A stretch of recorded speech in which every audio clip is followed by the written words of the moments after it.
যে আপনাকে ঠকালো, যে আপনাকে কাঁদালো, আপনি যার জন্যে, যাকে আন্তরিক ভালোবেসে দিনের পর দিন, রাতের পর রাত ঘুমাননি, আপনি তাকে ঘিরে আনন্দ করেছেন, যখন সে ঠকালো তখন কিন্তু তার সামনে দাঁড়িয়ে আপনি কখনোই তাকে অপমান করতে দুটো কথা বলতে যাবেন না। আপনি নীরবে কাঁদছেন, আপনার রাতের ঘুম চলে গেছে, আপনার চোখের জলে বালিশ ভিজে যাচ্ছে। যে আপনাকে ঠকালো, আজকে আপনি রাতের অন্ধকারে একা একা কাঁদছেন, কিন্তু যে আপনাকে আজকে ঠকালো সে কিন্তু প্রকাশ্য দিবালোকে একদিন কেঁদে কেঁদে বেড়াতে হবে তাকে। তাই এটা শ্রীকৃষ্ণের কৃপা বলুন, অকৃপা বলুন, ইচ্ছেই বলুন, অনিচ্ছেই বলুন, যাই করুন না কেন, কর্মফল তাকে ভোগ করতেই হয়। কাউকে কাঁদিয়ে, দুঃখ দিয়ে, আঘাত দিয়ে কেউ কোনোদিন কোনো কিছুই করতে পারে না। চালাকির দ্বারা কোনোদিনই কখনো কোনো মহৎ কার্য হয় না। কাউকে ঠকিয়ে কোনোদিন কোনো মহৎ কার্য হয় না। কাউকে প্রেমে, ভালোবাসায় আঘাত দিয়ে, কারণ মনে প্রচন্ড শখ জাগিয়ে কেউ কোনোদিন সুখী থাকতে পারে না। তাকে কাঁদতেই হবে, সে কাঁদবে সর্বসমক্ষে, আর আপনি আপনার দুঃখ অন্তরে চেপে কাঁদবেন।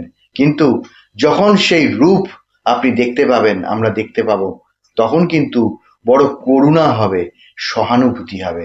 জয় শ্রীকৃষ্ণ, জয় রাধারানী, জয় গোপাল। সেই জন্যে ভগবান শ্রীকৃষ্ণতেই যেন মতিগতি থাকে। রোজ এই প্রার্থনা করবেন ভগবান শ্রীকৃষ্ণের কাছে, রাধারানীর কাছে এবং গোপালের কাছে। কখনো যদি জীবনে অভাব অনটন আসে, তবে খুব ভেঙে পড়তে নেই, কারণ শ্রীকৃষ্ণ তার সংসার লালন পালন করছেন। এই অভাব অনটনটাও তার সৃষ্টি করা, কিছু শিক্ষা দেওয়ার জন্যে। আমাদের জীবনে কিছু বিপদ আসে যা আমাদের কিছু শিখিয়ে যায়, এবং আমাদের জীবনে যদি যে কোনো ধরনের অভাব অনটন ক্রাইসিস আসে, তাহলে সেটার থেকেও কিন্তু শ্রীকৃষ্ণ আমাদের কিছু শেখান। তিনি এই সমস্ত দিয়েছেন, বিচলিত হতে নেই, তার উপর নির্ভর করে থাকলে তিনি এই সমস্ত দূর করে দেন। হঠাৎ কোনো বিপদ এসে পড়লো, বিচলিত হতে নেই। হ্যাঁ, মানব মন বিচলিত হবেই, আমাদের মন, কিন্তু যদি দীর্ঘদিন ধরে এক মনে শ্রীকৃষ্ণকে আমরা হৃদয়ের মধ্যে প্ল্যান্ট করে নিতে পারি, তাহলে যেই কোনো বিপদ আসবে তখন নিজের বিশ্বাসের ওপর ভরসার আগে শ্রীকৃষ্ণের নামটা মনে আসবে। শ্রীকৃষ্ণর দেখানো পথ কিন্তু অন্ধকার হয়।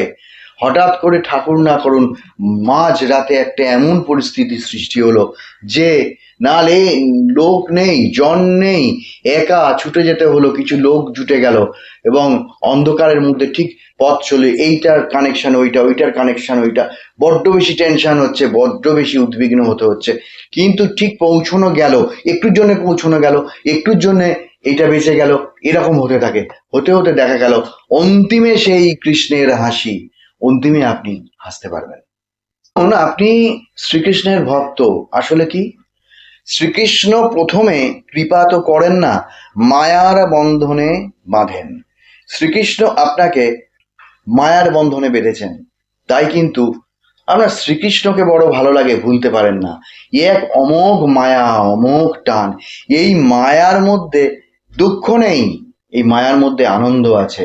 শ্রীকৃষ্ণ তার এক অনুগামীকে বললেন যে তুমি যাও তো গ্রামের ওই যে কুটিরগুলো দেখছো, যে কোনো একটার থেকে একটা ফল আনো, আমি একটু সেবা করব। তো সে ভক্ত তো গেল, গিয়ে একটা ফল আনতে গেল, গিয়ে আসে আর না, আসে আর না, কারণ সে বাড়িতে গেল, গিয়ে দেখলো যে অনেক লোকজনের মাঝে এমন কিছু তার কাজ এসে গেল, ভালোই ভালোই, আপনি এসে গেছেন, দেখুন না আমরা খুব বিপদে পড়েছি, এই কাজটা একটু করে দিন। সেই কাজ করতে তাদের সঙ্গে চলে গেল, এবং এদিকে কিন্তু মায়ায় ভুলিয়ে দিলেন শ্রীকৃষ্ণ। তার আর মনে পড়ছে না কৃষ্ণের কথা, কারণ সে সংসারের মধ্যে আবদ্ধ হয়ে পড়েছে। তার একটার পর একটা দিন চলছে, এই কাজ আসছে, ওই কাজ আসছে, সেই কাজ আসছে। সে শ্রীকৃষ্ণ যে পাঠিয়েছেন একটা ফল আনতে, উনি সেবা করবেন, এটা কিন্তু তিনি ভুলে গেছেন। আমরা ভুলে গেছি শ্রীকৃষ্ণের নামে এই কাজ, হ্যাঁ শ্রীকৃষ্ণ এটা করাচ্ছেন, কিন্তু আসলে করছি আমরা নিজের বুদ্ধিতেই এসে যায়।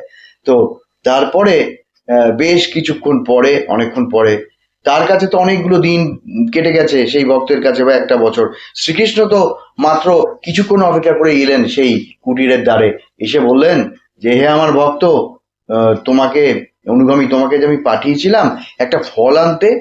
তখন হাঁ করে সে তাকিয়ে আছে শ্রীকৃষ্ণের দিকে। ও এবার নিজের সম্বিত ফিরেছে। সে বলছে যে হ্যাঁ প্রভু, তাই তো, আমি তাহলে কি করছিলাম এখানে? তা হাসছেন, বলে ফল পেয়েছো? তা বলছেন না, আমি তো ভুলে গেছি, দাঁড়ান। তোমার দাঁড়াতে হবে না, তুমি আমার সঙ্গে চলো। এইটা হচ্ছে শ্রীকৃষ্ণের মায়ার মধ্যে কিন্তু আমরা সংসার করছি। আজকে সন্তানের ওপর মায়া, স্ত্রী স্বামীর ওপর মায়া এবং মা বাবার ওপর মায়া অনেকেই করি না। কিন্তু আমাদের ন্যায্য কাজগুলো যখন আমরা করি না, কিছুদিনের জন্য ভালো থাকি, মনে একটা ভয়, একটা সংশয়, একটা কিসের খোঁচা, ঠিক করলাম না, কারুর একটা খুব অসুখ করে গেল, এই রে, তাহলে কি আমি মা বাবার প্রতি ঠিক মতো কর্তব্য করতে পারিনি বলে এরকম হচ্ছে, একটার পর একটা হচ্ছে। এই ভয় সংশয় এগুলো কেন রাখবো? কৃষ্ণ একটা সংসারে পাঠিয়েছেন। আপনার মা আছেন, বাবা আছেন, শ্বশুর আছেন, শাশুড়ি আছেন, শালিকা আছেন, বা জামাই আছেন, যে কেউ থাকুন না কেন, তিনি ততদিন পর্যন্তই থাকবেন যতদিন পর্যন্ত কৃষ্ণ সেই সংসারে তাকে থাকতে দিয়েছেন। যখন হয়ে যাবে তখন সেই ফল নিতে আসার মতো, কই গো তুমি তো ফল দিলে না, কৃষ্ণ নিজেই তার ব্যবস্থা করে দেন। মাঝে মাঝে আমাদের জীবনে এমন দিন সময় কিছু আসে, সব পথ বন্ধ, কেউ সহযোগিতা করছে না, কোনো দিক থেকে কিছু পাচ্ছি না। কোনো মানুষের একটা খবর আমি জানতে চাই, আমার মানুষটা দূরে থাকে, সে সন্তান হতে পারে, স্বামী স্ত্রী যে কেউ হতে পারে, নিকট আত্মীয় হতে পারে, তার সন্ধান কিছুতেই পাচ্ছি না। বা কোনোখানে কারোর কাছে আমি কিছু সাহায্যের জন্য কারুর দরজায় দরজায় ঘুরে আমি পাচ্ছি না। আসলে কি, শ্রীকৃষ্ণ বলছেন যে তোমাদের যদি শুনবেন কান পেতে, যখন শ্রীকৃষ্ণ কথা আপনি ভাববেন, দেখবেন এইসব কথাগুলো কানের মধ্যে বাজবে। তোমাদের যদি সব কটা দরজা বন্ধ হয়ে যায়, তাহলে জানবে আমার দরজা তোমাদের জন্য চিরকালের জন্য খোলা আছে। কেউ আপনার সঙ্গে শত্রুতা করুক, নিন্দা রটাক, সাময়িক আপনার অসুবিধে হবে, কিন্তু গোবিন্দ নামের এত জোর। আপনি যদি এক মনে বলেন, গোবিন্দ দেখো এরা এই রকম করছে, আজকে তো আমার রাস্তায় বেরোনো অসুবিধে হচ্ছে, আজকে তো আমার এই অর্থের জন্য অসুবিধে হচ্ছে, কি বিভিন্নভাবে অসুবিধে হচ্ছে, গোবিন্দ তুমি ত্রাতা, তুমি আমাকে তাড়ন করো। এই গোবিন্দ নামের এত জোর যে তিনি এই ডাক ঠিকই শোনেন, যেমন কোকিল বহুদূর থেকে ডাকছে, সেই ডাক কিন্তু আপনার কানে আসছে। কি অদ্ভুত জোর! ওই ক্ষুদ্র পাখির ডাক দিক থেকে দিগন্ধে ছড়িয়ে যাচ্ছে। আপনি এইখানে বসে আজ কৃষ্ণ নাম করবেন, দেখবেন সে কৃষ্ণ নামের ফলা তীর ঠিক আপনার বুকের মধ্যে বিঁধবে, উঠে চলে যেতে চাইলেও আপনি উঠে চলে যেতে পারবেন না। সেই জন্যে গোবিন্দ নামের এমন জোর, যে কোনো কিছুতে গোবিন্দ তুমি জানো, গোবিন্দ এটা তোমার করে দিতেই হবে। কারণ কি, আমরা মহাভারতে দেখেছি এই দ্রৌপদী কিন্তু গোবিন্দ নামে শরণ নিয়েছিলেন, তার মানে কোনো চরম বিপদ এলে আমাদেরকে গোবিন্দ নামেই শরণ নিতে হয়। শ্রীকৃষ্ণ দ্রৌপদীর মাধ্যমে আমাদেরকে শিক্ষা দিয়ে গেছেন যে আমরা আগামী দিনে আসব, কৃষ্ণ জানেন সন্তানরা আসবে, এবং তার পরবর্তীকালে আরো অনেক সন্তান আসবেন। কোনোদিন কারোর সঙ্গে কৃষ্ণ নামের মাহাত্ম্য বা কৃষ্ণ নাম বোঝানোর জন্য তর্ক করবেন না। দেখুন, ভগবান শ্রীকৃষ্ণ কখনো তর্কের বিষয়বস্তু হতে পারেন না। ভগবান শ্রীকৃষ্ণ হচ্ছেন অনুভব এবং অনুভূতির বিষয়, হৃদয় দিয়ে হৃদয়ে অনুভব। আপনি আপনার হৃদয় দিয়ে শ্রীকৃষ্ণ হৃদয়কে অনুভব করবেন, সেই বিরাট একটা হৃদয়কে, বিরাট বলছি যে তার বিশ্ব ব্রহ্মাণ্ড ব্যাপী তো কৃষ্ণময়, তাকে আপনি একটা বিশালকে অনুভব করবেন।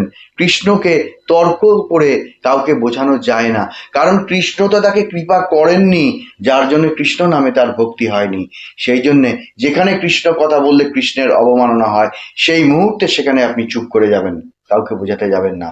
যদি বা করতে যান, তাহলে তার সম্বন্ধে যত নিন্দা অপবাদ হবে, এটা কিন্তু আপনার দেহেই আসবে। গায়ে তিলক সেবা করে, কপালে তিলক সেবা এঁকে, এবং সেই রকম উত্তরীয় নিয়ে, পোশাক নিয়ে গোবিন্দ গোবিন্দ যা করে, কিন্তু এই করে মনটা যদি আসলে আমার সঠিক না হয়, তাহলে বাহ্যাড়ম্বর করে কিন্তু কোনো লাভ নেই। আপনি একজন গৃহী, আপনি মনে মনে আন্তরিকভাবে কৃষ্ণকে সেবা করে, ডেকে গোপাল সেবা করে অনেক দূর চলে গেছেন, মানে কি আপনার মধ্যে প্রচন্ড শ্রীকৃষ্ণের শক্তি বিরাজ করছে। আপনি আর তখন ইচ্ছে করবে না আমি তিলক সেবা দিয়ে দুটো কৃষ্ণ কথা শোনাই মানুষকে, আমি কৃষ্ণের আলোচনা করব তার সঙ্গে যারা কৃষ্ণ অনুরাগী। এর জন্য তিলক সেবা বাহ্যাড়ম্বর করা দরকার হয় না। যারা একান্তভাবে এই ঘর দৌড় ছেড়ে কৃষ্ণের নামে বৈরাগী হয়েছেন তারা তো করবেনই তিলক সেবা, কারণ শ্রীকৃষ্ণ তো নিজে খুব পছন্দ করতেন তিলক সেবা, এবং বৈষ্ণবরাও তাই করেন, নিজেরা পছন্দ করেন, অনেক ত্যাগ তিতিক্ষা করেন। শ্রীকৃষ্ণকে সংসারে থেকে যদি ডাকা যায় তাহলে কিন্তু সবচেয়ে তাড়াতাড়ি শ্রীকৃষ্ণের দর্শন পাওয়া যায়। ধরুন কেউ আপনাকে অপমান করলো, কেউ আপনার কাছ থেকে একটা মোটা অঙ্কের টাকা নিয়ে ঠকিয়ে দিল, বা কোনো জিনিস কিনলেন একদম ডাহা ঠকিয়ে দিল, কাছের মানুষ এরকম করলো, ঠিক আছে আমারও সময় একদিন আসবে, আমিও তখন বুঝিয়ে দেবো তোমাকে কি করে ঠকাতে হয়। না, কোনো বিষয়ের প্রতিশোধ নিতে যাবেন না, আপনি চুপ করে থাকুন, ওয়েট অ্যান্ড সি। দেখবেন যে যে আপনার নিন্দা রটিয়েছে তার নিন্দা, তার দশা কি হয়। শ্রীকৃষ্ণ কিন্তু কারো অন্যায়ভাবে হেনস্থা, কেউ দুরবস্থায় পড়ুক কারোর জন্য, কোনো শ্রীকৃষ্ণের আর এক সন্তানের জন্য তিনি কিন্তু চান না। সময় কি অদ্ভুতভাবে তার সেই সমস্ত শাস্তি সে নিজেই বহন করে। শ্রীকৃষ্ণ বলছেন এটা কর্মফল, তোমার কর্মফল তোমাকে ভোগ করতেই হবে। তুমি একজনকে ঠকালে, তুমি একজনকে অপমান করলে, তুমিও একদিন লাঞ্ছিত হবে।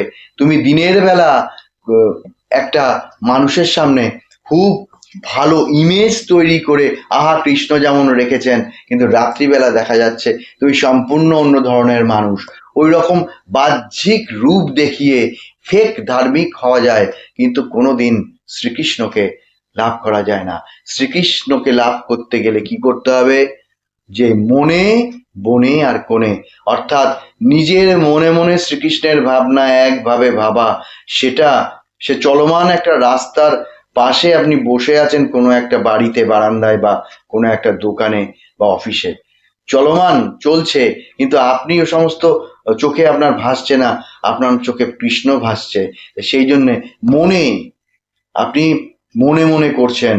কোণে, কোণে অর্থাৎ আপনি নিরালায় ঘরের একটা কোণে, ঘরের মধ্যে হচ্ছে হট্টগোল, হাসি সবকিছু হতে পারে, আপনি এক কোণে বসে একটু হাসি হাসি মুখে তাদের দিকে তাকিয়ে আছেন, যেন কত শুনছেন, আসলে আপনার অন্তরে বিরাজ করছেন শ্রীকৃষ্ণ, এবং শ্রীকৃষ্ণর কথা ভাবছেন, আপনি বৃন্দাবনের কথা ভাবছেন, আপনি সেই দ্বারকার কথা ভাবছেন, অনেক কিছু ভাবছেন, ওটাই ধ্যান হয়ে যাচ্ছে মনে বনে কোণে।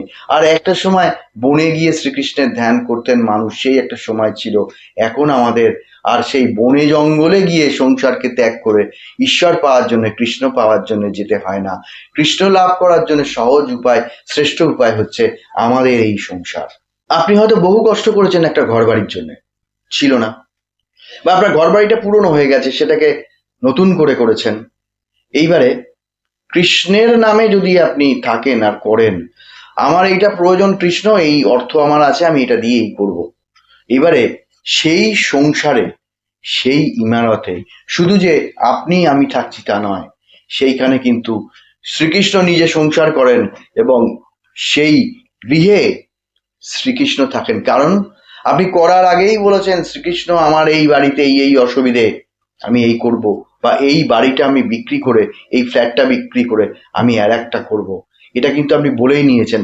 যদি বলে নেওয়ার পরে দেখছেন যে কোনোভাবেই আসছে না, একটার পর একটা, একটার পর একটা বাধা আসছে, বুঝবেন ছেড়ে গেলে আপনার বিপদ, আর কৃষ্ণ এটা চাইছেন না। সেই জন্যে সেই সংসারে কৃষ্ণ বসবাস করেন, যে সংসারের প্রত্যেক কটা বিষয় কি করব না করব শ্রীকৃষ্ণকে পারমিশন করে নিয়ে তারপরে আমরা কাজ করি। আপনার যদি ভগবান শ্রীকৃষ্ণের ওপর অগাধ বিশ্বাস আর ভক্তি থাকে, ভক্তি যদি থাকে তবে অগাধ বিশ্বাস আসবে, ভক্তি না থাকলে আসবে না।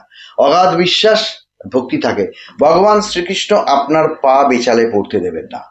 আপনি হয়তো বেচালে পা ফেললেন, বেচালে হয়তো ভুল কাজ করে অন্যায়ের দিকে চলে গেলেন, বা আপনি হয়তো বিপদে পড়ে যেতে পারেন, খুব বড় বিপদ হতে পারে। বিপদকে শুধু দেহের, আর্থিক, সংসারের, পরিস্থিতির, কিন্তু কিছুতেই ভগবান শ্রীকৃষ্ণ আপনার পা বেচালে পড়তে দেবেন না, তিনি ঠিক নিয়ন্ত্রণ করে। ভগবান শ্রীকৃষ্ণর নামে যে থাকে অগাধ বিশ্বাস যদি থাকে, আমি আছি, আমাকে এটা শ্রীকৃষ্ণ ঠিক ব্যবস্থা করে দেবেন, তাহলে কৃষ্ণ তাকে সর্বদা সঙ্গে সঙ্গে সঙ্গে সঙ্গে নিয়ে চলেন। যেমন আমরা তা আমাদের সন্তানকে হাত ধরে নিয়ে যাই, যে ও শিশু, ও পড়ে যাবে, ও পারবে না, ভগবান শ্রীকৃষ্ণ আমাদের সেরকম হাত ধরে ধরে নিয়ে যান। আপনি কৃষ্ণ ভক্ত, আপনার ধরুন, আপনার বলতে আমি সকলের কথাই বলছি, নিজের কথা বলছি, রোগ ব্যাধি কিছু হলো, এবার রোগ ব্যাধি হলো, আপনি কৃষ্ণ হবে, হ্যাঁ ওষুধ খাচ্ছি, তবে কৃষ্ণ যা করেন দেখবেন বেশি দিন আপনার শরীরে, আপনি যদি প্রকৃতই কৃষ্ণ ভক্ত হন, বিশ্বাসী হন, ভক্তি বিশ্বাস থাকে, বেশি দিন কোনো রোগ স্থায়ী হবে না, সে যে ধরনের রোগই হোক না কেন, যত বড় রোগী অ্যাটাক করার চেষ্টা করবে না। এবং আপনার শরীরে অন্যে হয়তো দেখছেন যে ও আমি বিশ্বাস করি না ঈশ্বর, দেখবেন তাদের কিন্তু রোগ ব্যাধি বেশ সহজে অ্যাটাক করে ছেড়ে দিলে আর বলুন একটার পর একটা ভুগছি, কিন্তু আপনার দেহে রোগ ব্যাধি বেশি দিন স্থায়ী হবে না। ধন সম্পদ ঐশ্বর্য আজ আমার আছে, একদিন এই ধন সম্পদ ঐশ্বর্য আর একজনের হবে। কিন্তু দেখুন, শ্রীকৃষ্ণ কিন্তু হাতে হাতে বদলান না। অর্থ বদলায়, অলংকার বদলায়, বাড়ি বদলায়, আসবাবপত্র বদলায়, সংসারও বদলে যায় জেনারেশন বাই জেনারেশন, কিন্তু কৃষ্ণ কিন্তু হাতে হাতে কখনো বদলান না। কৃষ্ণ অন্তরেই স্থিত থাকেন, কৃষ্ণ কৃষ্ণ স্থানেই থাকেন, কৃষ্ণ উপলব্ধিতেই থাকেন, কৃষ্ণ ভালোবাসায় থাকেন, কৃষ্ণ মনের মধ্যে থাকেন, কৃষ্ণ আমাদের আন্তরিকতার মধ্যে থাকেন। একটা মানুষ আপনার ঘরে এলো, আপনি মুখ বেজার করলেন, সে তার মধ্যেও কৃষ্ণ, মুখ বেজার করলেন, তো এতে কিন্তু সেই শ্রীকৃষ্ণই রুষ্ট হলেন। কারণ মানুষটা মাঝে মাঝেই আসে, আপনি হয়তো বিরক্ত হন, সময় কাটিয়ে যান, কিন্তু না, কৃষ্ণ পরীক্ষা নিচ্ছেন। আমি এমন একটা লোককে পাঠাচ্ছি, তোমার প্রতিবেশী হোক, জানাশোনা হোক, তুমি তাকে, এটাই তোমার সাধনা। শ্রীকৃষ্ণ বলছেন আমাদের এটাই তোমার সাধনা, যে বিরক্ত না হয়ে সেই মানুষটাকে। আমি এমন একজন মানুষকে দেখেছি, সে রাত হয়ে গেছে, খেতে বসবে, সেই সময় তার কাছে একজন আর ফোন এলো, কি না সে একটুখানি বুদ্ধি চাইছে, সে একা, সে একটু সহায়তা চাইছে, সেই মানুষটাকে আমি দেখেছি। হয়তো আমি আপনি বিরক্ত হয়ে যাব, দূর এত রাতে ফোন, এখন বিজি আছি, খেতে বসেছি, যাও কিছু করে অ্যাভয়েড করবো আমরা। কিন্তু সেই মানুষটা কি অসীম ধৈর্য বলে, নরম ভাবে একটা হৃদয়স্পর্শী কথা বলে, তাকে আমি দেখেছি নিজে চোখে, তাকে সুন্দরভাবে সান্ত্বনা দিলেন।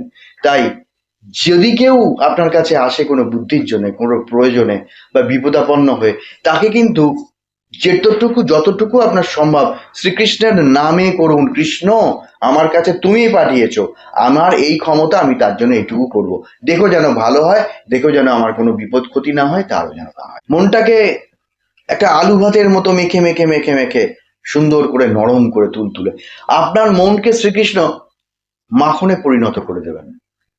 কৃষ্ণকে যদি আপনি ভজনা নাও করেন, যদি একটু ভাবেন, মাখনে পরিণত করবেন দিনে দিনে, লোহাতে কখনো করবেন না। মাখন, আপনার মনটা মাখনে পরিণত হলো, হ্যাঁ, লোহাতে পরিণত হলো না, বা আপনার লৌহ কঠিন মন ছিল, মাখনে পরিণত হলো। কিন্তু দেখুন, ভগবান কিন্তু হাতে হাতে বদলান না, শ্রীকৃষ্ণ কিন্তু হাতে হাতে বদলান না।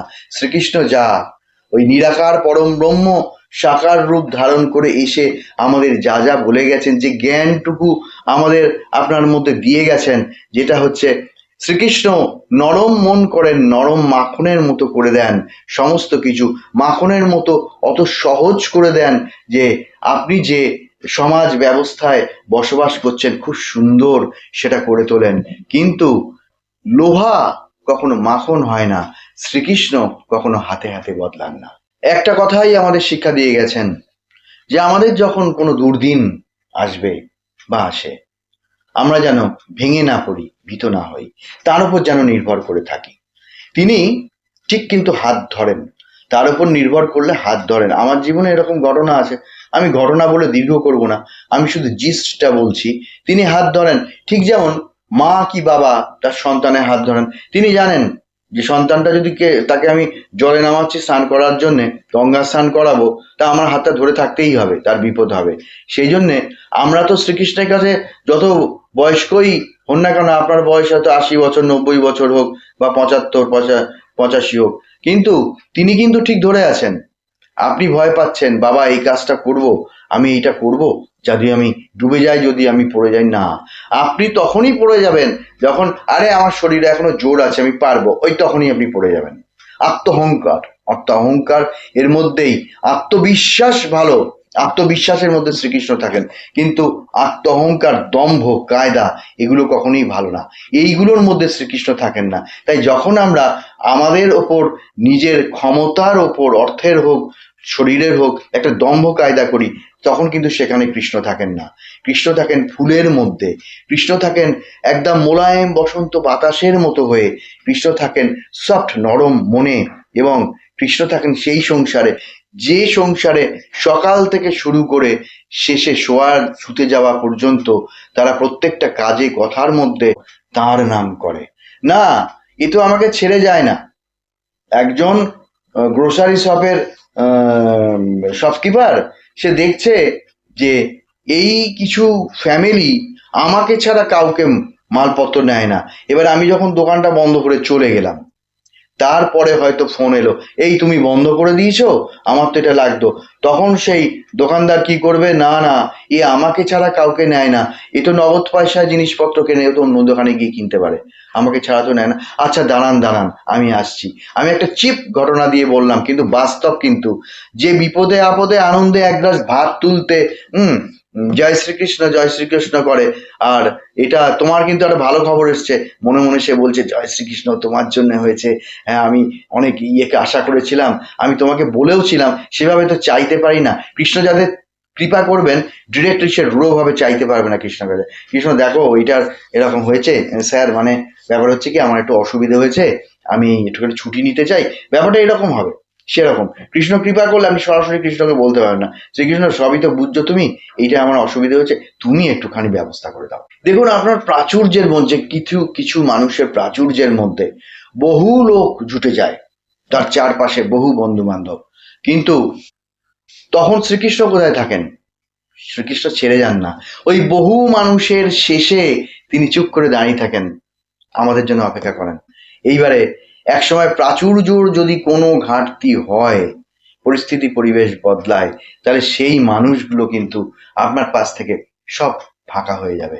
তখন পায়ে পায়ে শ্রীকৃষ্ণ আপনার কাছে এসে দাঁড়াবেন, যে তোমার ওই প্রাচুর্য, ওই অত মানুষ, স্বার্থান্বেষী মানুষের মাঝখানে আমি আসতে চাইছিলাম না, আসতে পারছিলাম না, কারণ তারা ছিল, তারাও আমার সন্তান, আমি তো তোমাদের বলতে পারি না যে এদেরকে তুমি কাছে রেখো না। তাই সেই প্রাচুর্য যখন চলে গেল, তখন শ্রীকৃষ্ণ তার কাছে এলেন। কখন এলেন? সেই মানুষটা যখন একটা দুরবস্থার মধ্যে পড়লো। সেই জন্য শ্রীকৃষ্ণ কাউকে পরিত্যাগ করে যান না। শ্রীকৃষ্ণ কিন্তু, আপনি যাই করুন কৃষ্ণ ভক্ত, তিনি হয়তো কখনো কাছে কখনো দূরে থাকেন। আপনার এমন ভাব হলো মনে, দূর তেরি একটা কৃষ্ণ মিষ্ণ ভজনা করে আমার কিচ্ছু হয়নি, খালি বিপদই আসে, হ্যাঁ সেটা কিন্তু হবে। আপনার অন্ধকার রাতে বেরোতে হবে, আপনার বিপদ আসবে, যে বিপদটায় আমাদের একদম বিনাশ হয়ে যেত, হয়তো কোনো প্রাণ বড় রকমের ধ্বংস হয়ে যেত, যেমন ওই যতুগৃহে আগুন লাগানোর মতো পুড়ে যেতে পারতো, নিশ্চিত পুড়তো, কিন্তু সেটা কিন্তু কৃষ্ণ বাঁচিয়ে দিয়েছিলেন। পুড়লো, কিন্তু তারা মরলো না, পঞ্চপাণ্ডব মরলো না। সেজন্যে এইসব বিপদগুলো যেগুলো আসে, শ্রীকৃষ্ণ মাঝরাতে পাঠালেন, কৃষ্ণ তুমি থাকতে এত বড় বিপদ হলো, কিন্তু না, তিনি তো আছেন বলেই এই বড় বিপদটাকে আটকে দিলেন। মাঝরাতে হলো, লোকজন জুটলো এবং ব্যবস্থা হলো, কিন্তু তা যদি না থাকেন, শ্রীকৃষ্ণ ভজনা না করলে, আমার মনের মধ্যে শ্রীকৃষ্ণের আইডিয়া না থাকলে, ভালো না বাসলে, তিনি এসে পাশে দাঁড়ালেও তো অনুভূতি হবে না, আস্থা বিশ্বাসটা আসবেন না, আসবে না সেটা। সেই জন্যে তিনি কিন্তু ঠিক ঠিক বাঁচিয়ে দিলেন, মাঝরাতে বের করলেন, অন্ধকারে বার করলেন, লোকজনের অভাবে বার করলেন, সবকিছু করেও কিন্তু আপনি সাকসেস হয়ে বেরিয়ে এলেন। শুধু কি বিপদ? আমরা বিদেশে যাচ্ছি, এখানে যাচ্ছি, ওখানে যাচ্ছি, কাজে যাচ্ছি, হচ্ছে হচ্ছে না, লেখাপড়া এটা হচ্ছে না, জানা জিনিস পেরে এলাম না, তাহলে কি হবে? পরে দেখা গেল ঠিক একটা করে মেকআপ হয়ে গেল, যেটা হয়তো আমার আয়ত্তের বাইরে ছিল, সেই জিনিসটা পজিটিভ হয়ে গেল। দেখুন আর একটা ধ্যান নিয়ে বলছি, যে অনেকেই আমরা ভাবি কৃষ্ণের ধ্যান করব, মনে শক্তি আনবো, করে কৃষ্ণ লাভ করবো, না, এটা ভুল। কৃষ্ণকে লাভ করা যায় কি করে? আপনি ধ্যান করে বা প্রচন্ড একটা মনের জোর এনে কিন্তু শ্রীকৃষ্ণকে লাভ করতে পারবেন হয়তো কয়েক জন্মে, কিন্তু ভক্তি দিয়ে প্রেম দিয়ে যদি শ্রীকৃষ্ণর আরাধনা করা যায়, হরে কৃষ্ণ কৃষ্ণ কৃষ্ণ হরে হরে, হরে রাম, এই যে করছেন, গান গেয়ে গেয়ে করছেন হরে রাম হরে কৃষ্ণ করতে করতে একটা ভক্তির ভাব এলো, চোখ বুঝে এলো, আহা, এই যে প্রেম, এই যে ভক্তি, প্রেম আর ভক্তি যখনই আসবে, শ্রীকৃষ্ণকে আপনি দেখতে পান সেটা দূরের কথা, বহু জন্মের তপস্যা হলে হয়, কিন্তু অনুভূতিটা পাবেন। হ্যাঁ, আমি যখন কৃষ্ণ ভজনা করি কি সুন্দর একটা গন্ধ বেরোয়, কে যেন এসে দাঁড়িয়ে থাকে, আমি মনে হয় একা না, আমার মনে হয় শ্রীকৃষ্ণ সূক্ষ্মদেহে আসেন, আমি হয়তো কৃষ্ণকে অনুভব করতে পারি, বুঝতে পারি, কিন্তু দেখতে পাই না। আমরা ভগবান শ্রীকৃষ্ণকে বিশ্বাস করলে, ভালোবাসলে কোনোদিন আঘাত পাবো না, কিন্তু মানুষকে যদি আপনি ভালোবাসেন, হয়তো সব মানুষ নয় কিন্তু বেশিরভাগ মানুষই আপনাকে আঘাত দেবে, কৃষ্ণ কিন্তু আপনাকে কোনোদিন আঘাত দেবেন না।